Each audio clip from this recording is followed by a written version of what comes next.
सीतामढ़ी बिहार से किशोरी शरण जी महाराज।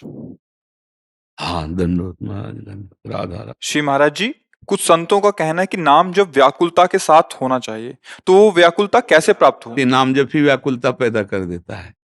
नाम जप ही व्याकुलता पे जय हम पहले जपते हैं नाम तो हमारे हृदय में पहले जलन होती है। ये अनुभव की बातें हैं। जब हम नाम शुरू करते हैं जपना तो मन विषयों में भागता और हृदय में जलन होती है। वही जलन पाप प्रवृत्ति का नाश करती। पापों का तो नाश ऐसे ही हो जाता है।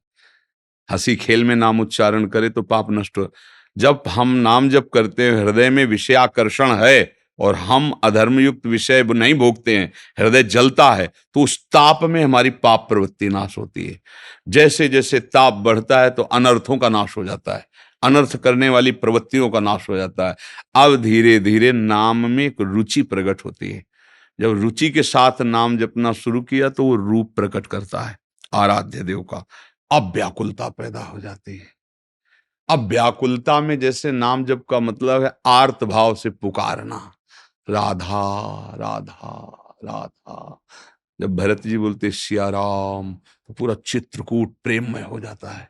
महाप्रभु चैतन्य देव हरे कृष्ण ओ कृष्णमय। वो नाम जपते जपते व्याकुलता आती है। नाम जपते जपते कुछ हमें आगे की चिंता नहीं करनी। आगे एक शिष्य यमुना स्नान करने जाना चाहते थे, अंधेरा था, तो गुरुजी ने एक टार्च दी छोटी सी, वो टिम टिम बस ऐसे पैर, एक पैर दिखाई दे। बोले गुरुजी इतनी बड़ी रास्ता कैसे इससे तय होगा? बोले एक पैर दिखाई दे रहा ना, उसमें पैर रखो, अगला कदम के लिए प्रकाश है, फिर अगले कदम के लिए प्रकाश है। हम लोग क्या है, बहुत ऊंचाई की बात को सुन करके परेशान हो जाते हैं या निराश हो जाते हैं कि ये बातें तो कोई बहुत बड़ा अवतार सिद्ध महात्मा ऐसा हम लोगों से कैसे होगा। नहीं नहीं नहीं, एक कदम दिखाई दिया ना, बस उस पर पैर रखो, तुम्हें वही कदम लक्ष्य तक पहुंचा देगा। राधा राधा जो गुरुजी ने नाम दिया है ना, जैसे भाव कुभाव अनख आलस हो। अभी हमें ये नहीं देखना कि व्याकुलता पुरो, वो आगे खुद पैदा कर देगा। व्याकुलता कहीं बाजार में तो मिलती नहीं है ना, ये व्याकुलता तो नाम ही देगा ना। जैसे जैसे नाम जपते जाते हैं, हृदय निर्मल हो जाता है, निष्पाप होने लगता है, तब अपने प्यारे की भावनामयी झलक आने लगती है। ये वही उपासक जानता है जो जप करता है। भावना अब उसको अब तो जिया नहीं जा रहा उसके बिना। अब वो पुकार होती है। अब उसका जप नहीं हो रहा, अब वो पुकार रहा है। कभी आंसू चल रहे हैं, कभी विकलता हो रही, कभी शांत बैठा, अब किससे अपने दिल की बात कहे।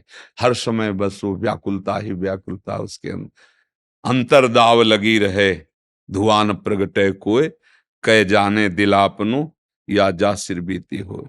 बिरह कमंडल कर लिए बैरागी दो नैन, मांगत दर्श मधुकरी, छके रहत दिन। ना काहू सो बोलिबो, ना कोई व्यवहार, बस अपनी कुंवरी किशोरी को जियत निहार निहार।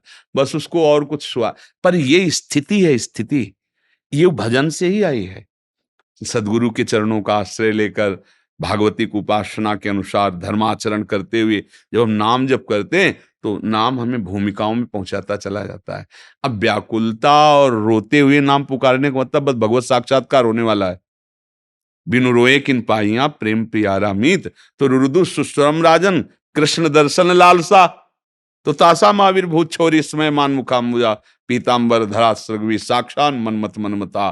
करोड़ करोड़ कामों को मूर्छित कर देने वाले श्री लाल जो महाराज के लिए जहां रो रो के पुकारना शुरू किया तो उसी समय प्रकट हो गए गोपीजनों के। तो मतलब ये तो भक्ति की चरम अवस्था है कि आंसुओं से भिंगो भिंगो करके नाम पुकारना।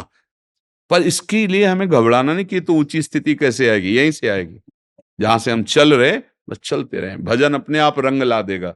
सब स्थितियां इसी भजन में समाई हुई हैं। सच्ची बात समझ लेना, किसी अन्य साधन की और आवश्यकता नहीं। आप नाम पर ध्यान दीजिए, ये सारी स्थितियां प्रकाशित कर देगा।